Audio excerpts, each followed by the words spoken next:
immorale. Et elle pouvait même défendre cette doctrine. Et elle pouvait prêcher cette doctrine et convaincre des personnes à se livrer à l'immoralité. Ça, c'est un tout autre cas.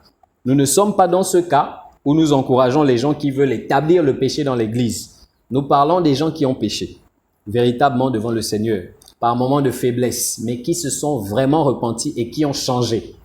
Cette catégorie de personnes subit les assauts des démons et les assauts des humains manipulés par le diable. Mais nous découvrons que malheureusement, beaucoup de ces humains sont les frères et sœurs parfois que nous côtoyons dans nos églises dans le monde entier. Parce que ces frères-là, quoi qu'étant dans l'église, ils sont toujours marqués par la marque qu'est l'accusation. Et cette accusation, nous disons, elle se manifeste de plusieurs manières. Et là, nous sommes en train de parler de la plongée sous-marine. C'est le fait que Dieu, en pardonnant les hommes, jette les péchés au fond de la mer. Mais ces hommes et ces femmes disent à Dieu, non, tu ne devais pas jeter ça dans la mer. On doit toujours garder ça en surface. Donc, ils vont chercher dans le passé des erreurs que des hommes et des femmes ont commis pour pouvoir les rappeler que, attention, si tu t'amuses, je vais exposer ça. Si tu fais ça, je vais faire comme ça. Si tu fais ça. Et ils vivent à un moment donné, ils ne sont plus réellement libres. Ils sont tenus captifs par... En fait,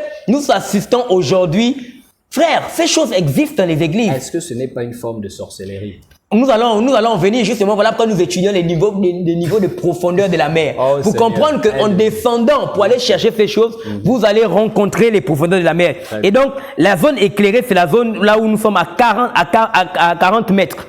La plongée est encore autorisée. À 60 mètres, on peut commencer à voir des hallucinations. Quelqu'un qui effectue une plongée sous-marine, lorsqu'il arrive à 60 mètres, il commence à avoir des hallucinations. Dieu sait qu'il a laissé ce péché en bas là-bas. Et que quiconque veut entreprendre cette aventure va être confronté à des choses qui peuvent le dissuader. Donc, à ce niveau-là, la personne commence à avoir des hallucinations. C'est-à-dire que ce sont des hommes et des femmes qui commencent à méditer sur la vie de quelqu'un. Attends, il a même encore commis quelle erreur. Ils vont tellement chercher qu'ils commencent même à halluciner. C'est-à-dire qu'ils n'arrivent même plus à savoir finalement c'était quelle erreur. C'est une étape qui permet à cette personne de ne pas continuer, est-ce que tu vois un peu, son entreprise. Parce que le cœur de l'homme étant mauvais et tortueux par-dessus tout, nous pouvons entreprendre un voyage qui soit périlleux. Et donc, lorsqu'on arrive à 60 mètres, on peut commencer à sentir des hallucinations. On va dire, j'ai besoin de m'asseoir. On dirait que les pensées qui commencent à m'animer, les sentiments qui commencent à m'animer là, non, c'est pas des bons sentiments. Il faut que je rejette ces sentiments parce qu'ils ne viennent pas de Dieu.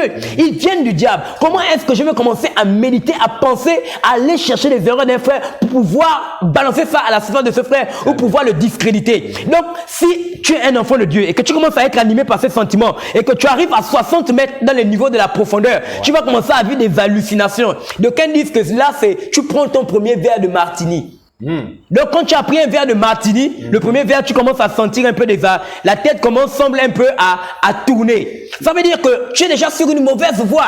Tu es déjà sur un mauvais chemin. En tant qu'homme, nous avons des manquements, des faiblesses. Il peut nous arriver comme ça là le frère là vraiment, et tout ça, avoir les mauvaises pensées. Mais Dieu a permis qu'à 60 mètres, lorsque nous voulons exercer la plongée sous-marine, nous commençons à être interpellés. Mais malheureusement, il y a des hommes qui ne se sont pas laissés alerter à ce niveau.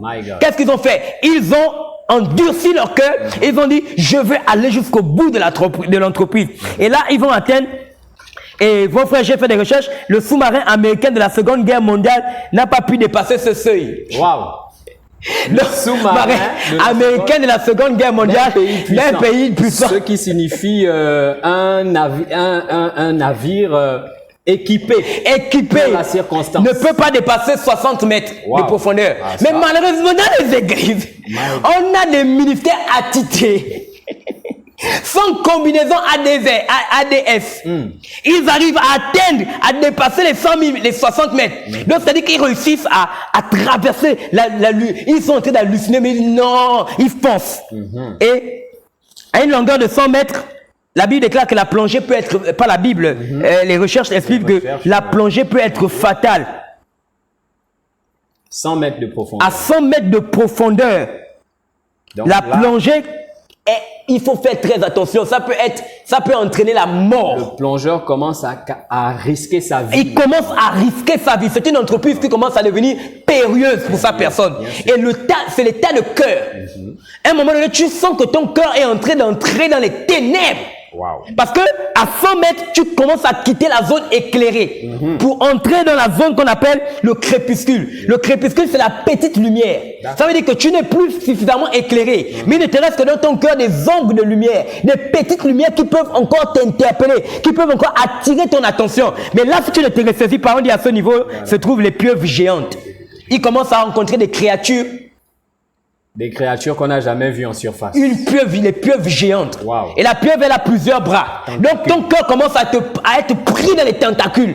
C'est-à-dire qu'à ce niveau, ton cœur commence à être emprisonné. Mais il n'y a que juste une toute petite lumière. Mais frère, je ne sais pas à quel niveau tu te trouves dans la méchanceté de ton cœur. Mais je sais une chose, s'il y a encore une petite lumière, alléluia, tu peux encore t'en sortir. Parce que tant qu'il y a de l'esprit, tant qu'il y a de la vie, il y a de l'espérance.